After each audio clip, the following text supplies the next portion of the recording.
Let me ask you something real quick. When was the last time a pickup truck started actual arguments? Not friendly banter, not the usual Ford versus Chevy thing your dad does at Thanksgiving. I'm talking keyboard wars, parking lot confrontations, comment sections so heated that people were getting blocked by strangers over a vehicle they don't even own. Because that's what the RAM TRX did. That's the energy it walked in with. And it did not apologize for a single second of it. This thing didn't just show up. It showed up with a point to prove. But here's what most people completely miss when they talk about the TRX.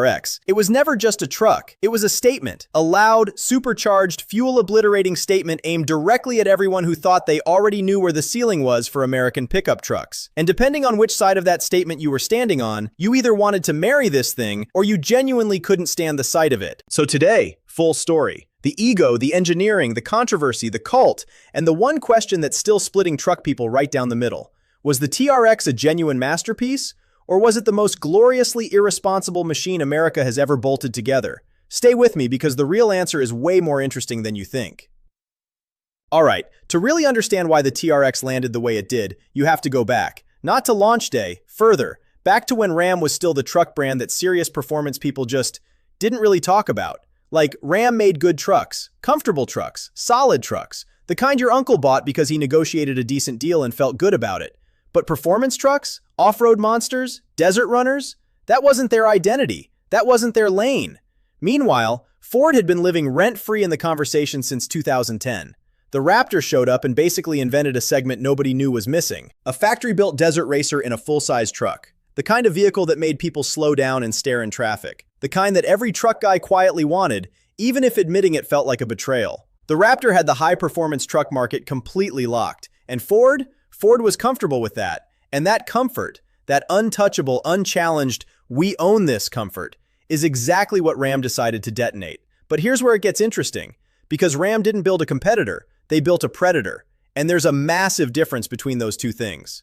The actual origin story of how the TRX came to exist is genuinely one of my favorite moments in modern automotive history. Because you can feel the intent behind it. Ram looked at the Raptor, looked at Ford's confidence, and made a decision that required either extraordinary conviction or a truly spectacular amount of corporate nerve. Probably both, honestly. They decided not to match it. They decided to embarrass it. And to do that, and this is the part where you just have to stop and appreciate the audacity, they reached straight into the Hellcat parts bin, the same engine family powering the most unhinged muscle cars Dodge had ever produced. That supercharged 6.2-liter V8, and they dropped it into a truck, a pickup truck that you could, in theory, use to pick up mulch from Home Depot. 702 horsepower. Seriously, think about what that number means in this context. The Raptor at the time was making 450 horsepower from a twin-turbo V6, which, look, that's genuinely impressive engineering. Refined, purposeful, effective. But Ram didn't bring a measured response to that equation. They brought a flamethrower and aimed it directly at Ford's trophy shelf. And the entire truck community felt it immediately. Now, was that the right call? I want you to actually sit with that question for a second because this is where the love-hate split starts. Not at the dealership, not in the reviews. Right here, in this engineering decision, is where people started choosing sides. The people who loved it, they loved it because of this exact move. A Hellcat V8 in an off-road desert truck. That's not a vehicle spec sheet. That's a philosophy. It's the American tradition of doing too much, then looking at what you've done and deciding to do just a little bit more. And for a very specific kind of enthusiast, that is genuinely, authentically, deeply beautiful. But the people who hated it for the exact same reason. And honestly, I get both sides, I really do. Because here's the honest truth that a lot of TRX coverage glosses over. 702 horsepower is not what makes a great off-road truck. You know what makes a great off-road truck? Suspension travel, weight distribution, predictable, manageable power delivery, thermal stability under sustained abuse. All the things that matter when you're actually in the desert doing what the marketing says you can do. And the TRX, at over 6,300 pounds,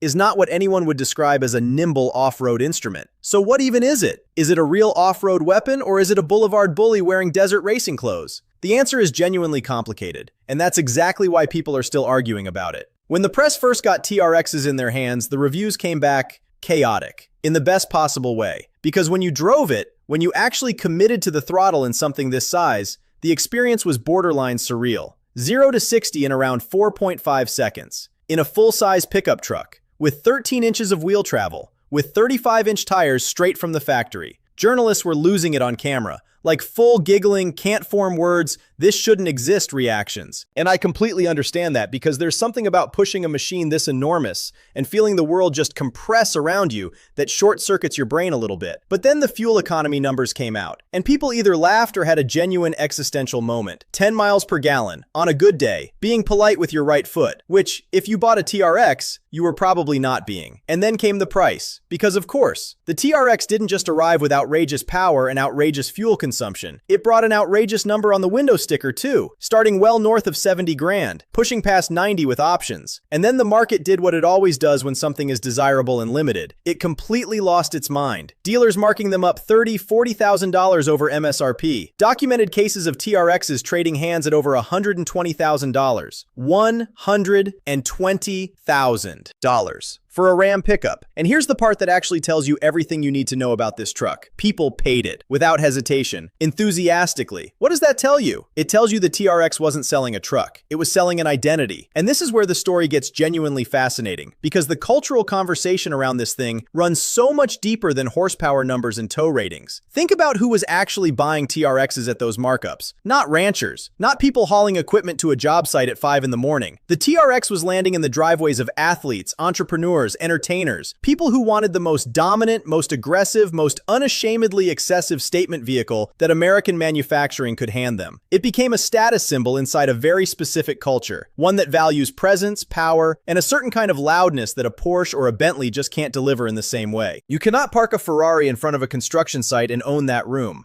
But a blacked out TRX with a Hellcat idle shaking your chest from 40 feet away? That's a completely different language. And a lot of people were very eager to speak it. Which, predictably, is exactly why another group of people completely checked out. And this is the part nobody really expected. The backlash didn't just come from environmentalists or Ford loyalists. It came from inside the truck community itself. From serious off-road people who looked at the TRX and saw a costume, a performance number dressed up in trail-ready aesthetics, built for a buyer who was never going to air down and actually use it. People who felt like the TRX was borrowing the credibility of real off-road machines and wearing it to a nightclub. Is that criticism fair? Because honestly, I go back and forth on this. I'll tell you where I land in a minute. First, let's be real about the capability conversation, because this deserves an honest take rather than just talking points from either side. The TRX is genuinely capable off-road, not pretend capable, not capable for a luxury truck capable, actually capable. The Bilstein Blackhawk E2 adaptive suspension is real engineering, not a sticker on a brochure. The approach and departure angles, the skid plates, the locking rear differential, all of it works. If you took two equally skilled drivers into the desert, one in a TRX and one in a base Raptor, the TRX is not the limiting factor. It will keep up. But here's the real talk. The TRX was never optimized for the thing the Raptor was built around from the ground up: sustained, high-speed desert running. Ford spent years obsessing over that. The heat management, the high-speed composure, the way the Raptor stays planted and predictable when you're genuinely flying across broken ground. It's a narrower, more focused instrument in that very specific discipline. The TRX is heavier. That supercharged engine generates heat that sustained punishment will eventually surface. It's absolutely spectacular in short, violent, breathtaking bursts. But the Raptor R, which Ford built essentially because the TRX made them nervous, is probably the more refined tool for what the marketing on both trucks promises. And yet, ask any truck enthusiast which one they'd rather have in their garage. Go ahead. The data and the emotions rarely match up on this one.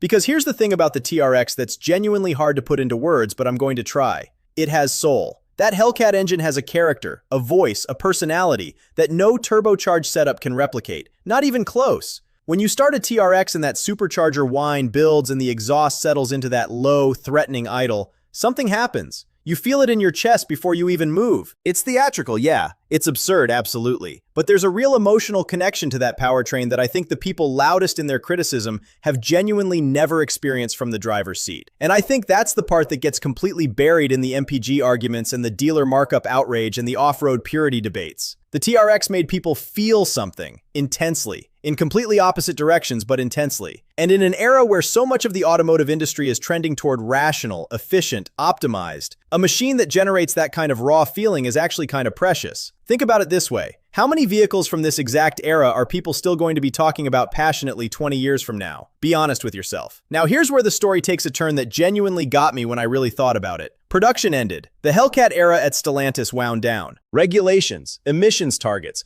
corporate direction, All of it pointing in the opposite direction from a 702 horsepower truck that drinks fuel like a dare. And with that ending, something unexpected happened in the market.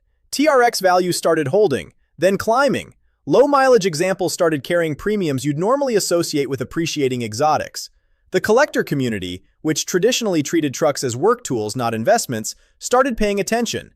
Because the TRX wasn't just ending production, it was becoming the last of something, the last Hellcat-powered truck, possibly the last time an American manufacturer builds something this deliberately, unapologetically excessive and puts it in a pickup body.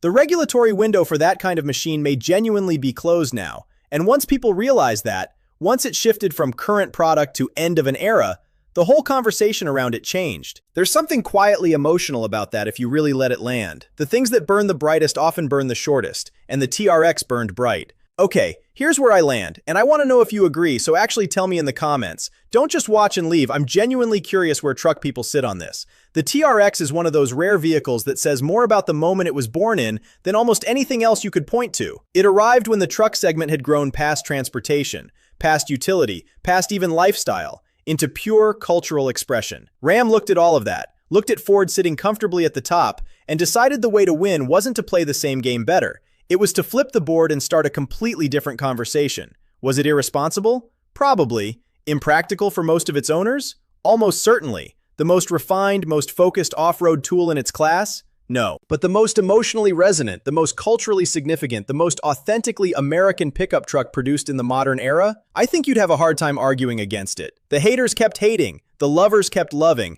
and TRXs kept selling for six figures between strangers in parking lots who'd never met before and probably wouldn't agree on anything else. That's not a failure of engineering or marketing. That's a legend, written in real time, whether people wanted to admit it or not. So I want to hear from you. Were you a TRX believer the moment that supercharger whine hit your ears? Or did you always think it was the wrong answer to a question nobody asked? Drop it below. Let's actually have this conversation because the TRX comment section is always one of the more honest places on the internet. If you're not subscribed to MotorCore yet, this is the kind of content we do here. Not specs, not press release summaries. The real story behind the machines that actually matter. The culture, the controversy, the stuff that gets truck people arguing in parking lots at midnight. Subscribe, hit the bell, and don't miss what's coming next. Because the next one, just as divisive as this one, maybe more. See you there.